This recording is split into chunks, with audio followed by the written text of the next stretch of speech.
Let's get salty! Everyone, Zeddy here again with another great Dark Beyond card review. It's just one card this time, but it's a legendary, and it is a legendary of epic proportions. But it's a legendary, it's not an epic. Why you say, I don't know, but it's something Hunter has never really had before that is kind of terrifying. Infinite card draw. We're going to take a look. The Control Hunter, is it finally going to be a thing? And if you want to win this card or any of the other cards from this expansion, we are giving away 2 regular pre-orders, 2 mega bundles out of my pocket. To enter that giveaway, like and comment in the video, link down description below, the one with that thumbnail over there.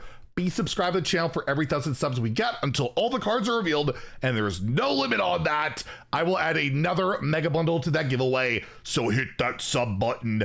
Make me go Baroque. So, what are we talking about here? What is infinite card draw in Hunter? This is a card you're really going to want to draw early as a Hunter player, but it's also going to feel very weird as a Hunter player.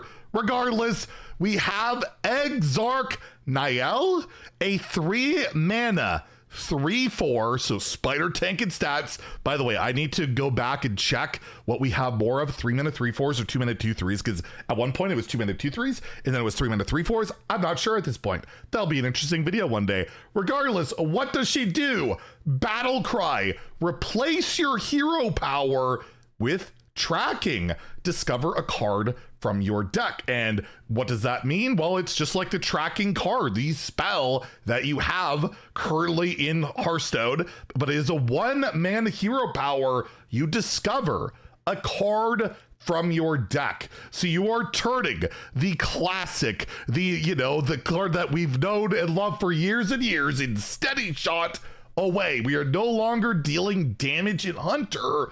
We are going to give ourselves the ability to discover that card from your deck. And important to note, it is like just drawing a card, but you get 3 options. So it's better than just drawing a card. And I will note also that this takes me back because at one point, I'm pretty sure at one point, this was straight up one of the hero power options in duels. It got changed a lot where you could like discover a beast and you would buff it, and then it was like just draw a card or discover a card. That one went all over the place in duels, and then they deleted it. Remember duels? They deleted it, but now it has come to standard, and it is something that Hunter has never really had, is like just the ability to draw cards like this easily. We have the best card draw they have probably ever had is like Master's Call in standard in terms of its relevancy. And then, yeah, that 2 mana beast, Starving Buzzard, is pretty good in Wild to this very day. But with this, yeah, you can weave in a 1 mana hero power every turn to draw. And I feel like when I was looking at the Starship cards earlier today, this is something you're kind of gonna want to have, right?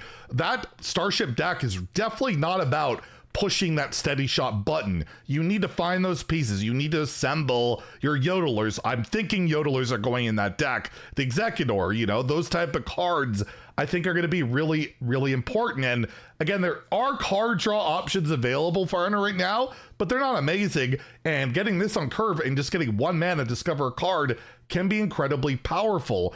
But it's one of those weird ones where it goes into a very niche style of deck, right? Something that hasn't really been that great most often, which is like slower Hunter decks.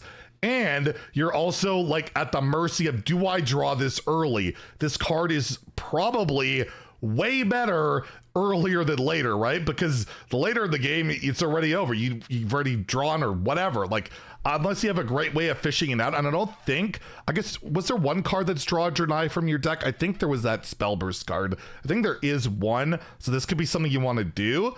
But it's a card that, yeah, I feel like you need to get pretty darn early for it to be a really effective thing. And I just want to know to what, in a world with Hunter having a card draw, what's it like? But also, what are the strengths of, what are the reasons you're like, well, if Hunter had good card draw, then Steady Shot, is really good because it lets you finish your opponent off. But in today's game with all the healing, not so much. But this, you sacrifice that, right? You do sacrifice that damage. So the aggressive decks pretty much never want to run this. It's really down to how good Starship decks are and is it something you want to play? Would you just rather run other card draw? Because there are other card draw options like the ethereal card, drawing 2 spells.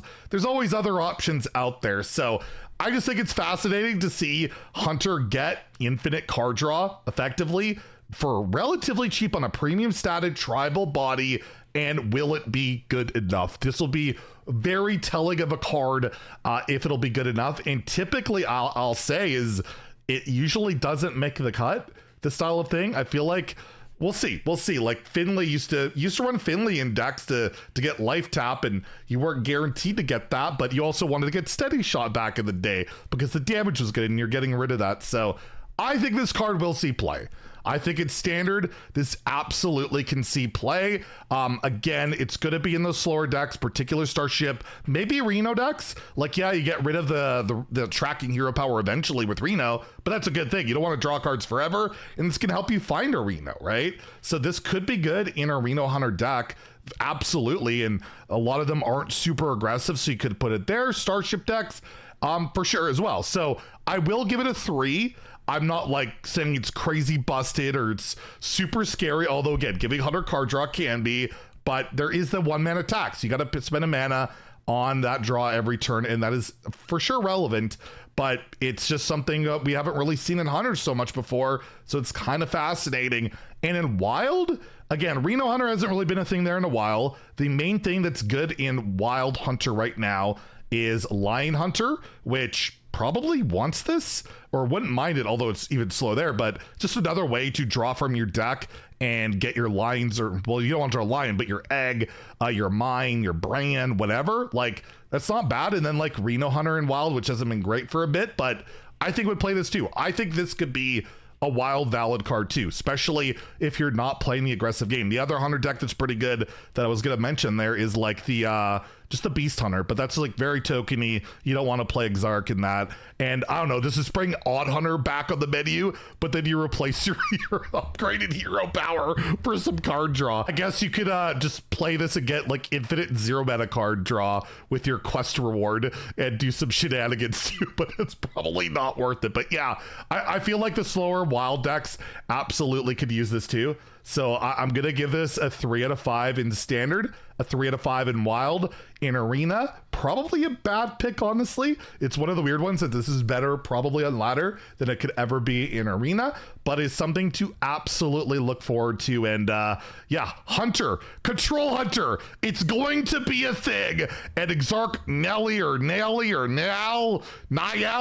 whatever it's called, is gonna help make it a reality. Anyways, there's still like 2 more reveals today. I gotta feel like I'm gonna do a reveal for each one of them, so stay tuned. If you enjoyed the video, please like and subscribe. Have a great day and stay salty, my friends.